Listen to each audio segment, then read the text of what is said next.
What's a good word, everyone? It's your boy DKB here. I just want to say thanks for all the support. The channel's been steadily growing, and the number you see below, you can drop a text, shoot a voicemail, any ideas, topics, collabs, etc. you guys want to see. I'll include them in future videos and live streams, and I'll catch you again. Be easy. What's a good word, Jets fans? It's your boy DKB here, and if you thought the Jets weren't going to do anything to try to win the offseason, you're sadly mistaken. 24 hours, 2 record-breaking contracts, wide receiver Garrett Wilson, cornerback Sauce Gardner, perimeter guys on each side of the ball that are in the upper echelons of their position and are now locked in for the long term with the Jets. You have to be excited, right?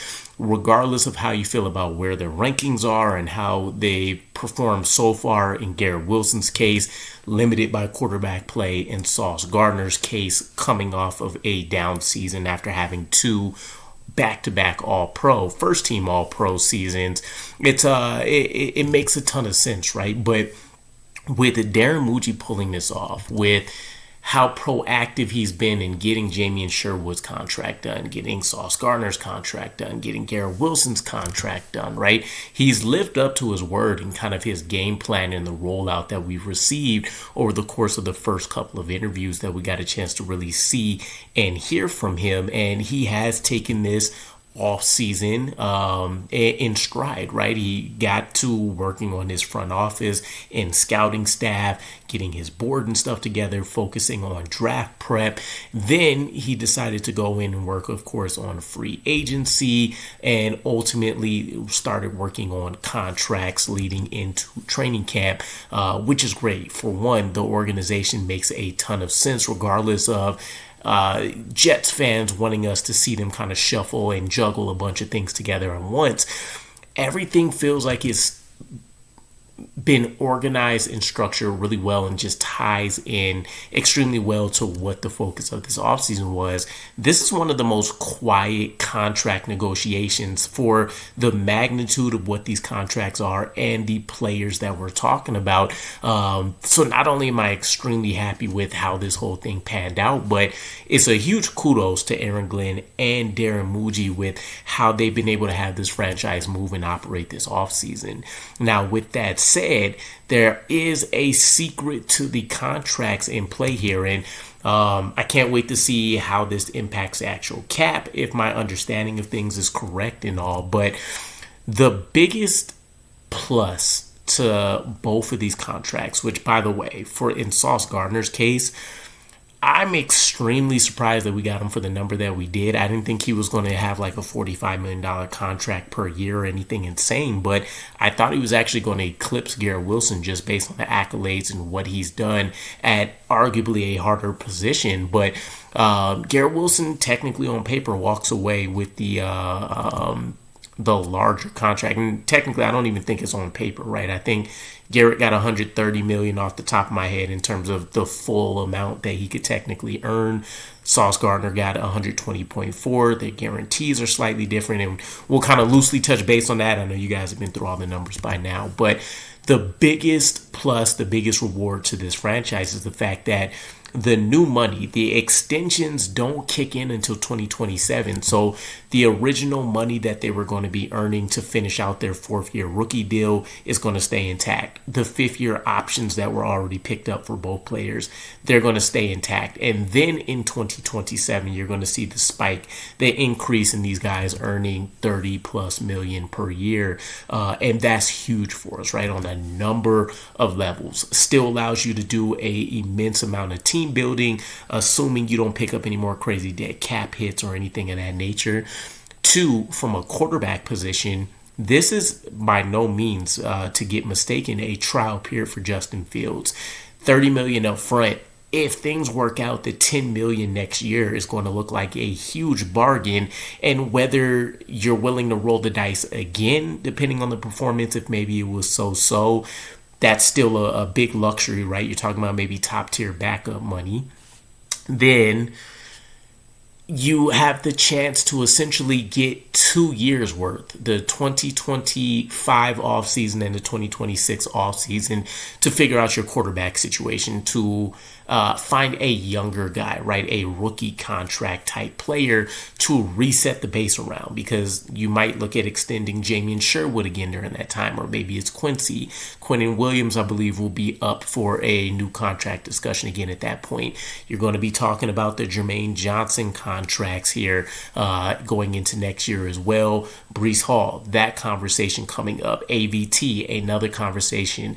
John Simpson, another contract conversation that's coming up, right? And you can name probably a few more. Obviously, if Cisco does well, our safety, we're going to be looking to try to extend him. So a lot of moving pieces still to go on, but the quarterback one is the one that you really want to resolve most urgently, right? Just because having to pay Justin Fields, plus quarterback money, or finding a rookie to where you can ride out 3-4 years while really building the team around that guy, and then figuring out how to pay him in addition to some of these other players, it takes advantage of how you set up these contracts.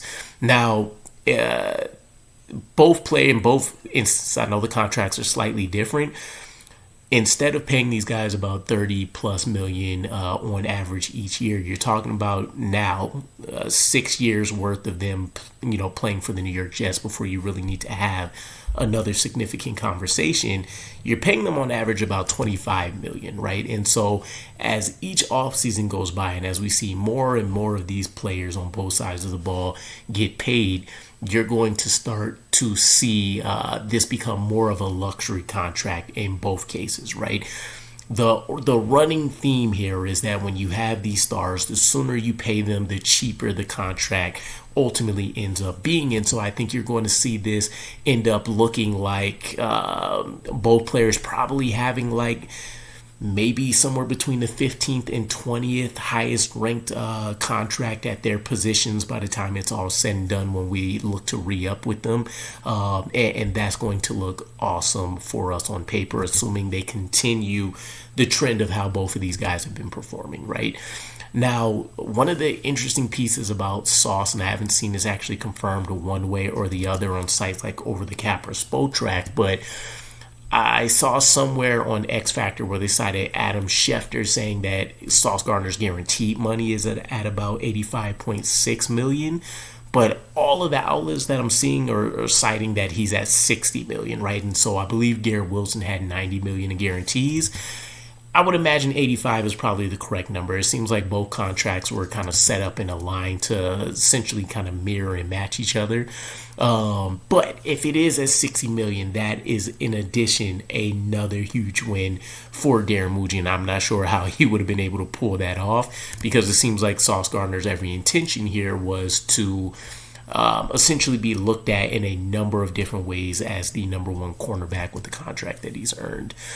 Now, a few other interesting pieces here I want to call out before we wrap up is that, for those that didn't know, Gary Vaynerchuk's agency is who was helping represent Sauce Gardner, in addition to Sauce Gardner's brother being a part of those contract negotiations. So not only has Darren Mougey been able to work with Garrett Wilson and the CAA that represents him, he's been able to navigate a contract situation that involves family from Sauce Gardner's perspective, high profile players.